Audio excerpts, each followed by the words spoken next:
Another episode of Nature Girls. These are my daughter Michaela is the camera woman. Abigail's right here. We just found a little 2-line salamander in November. And so this will be a find for every month that I'm trying to get. Abigail. What?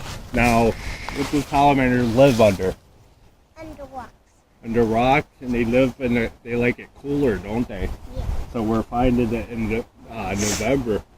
So that is really I just cool. found it. Yeah. So what is that? What is a salamander? Green. Amphibian. Green. Yeah, it's an amphibian. And these guys actually live around. There's a little creek over there on the side, and they actually live around the creeks most of the time. But they are really pretty. Get another zoom up on it, Joe. Zoom in. Zoom in. Zoom in.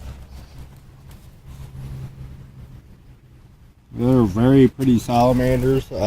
Abigail, now they live down in the leaves. When we were talking about the leaves last week, remember? Yeah, and these are a creature that lives under the leaves. And see how it's real damp in there? Pick them up a little bit and get a good picture of them. See how they have flattened tails, the 2-line salamander, because they swim in the creeks and stuff. They get oysters. So adults. When you go in the ocean, in the sun. So we will put his rock back there, and he will go back under here. We'll push him under there. And we'll put the leaf up there again.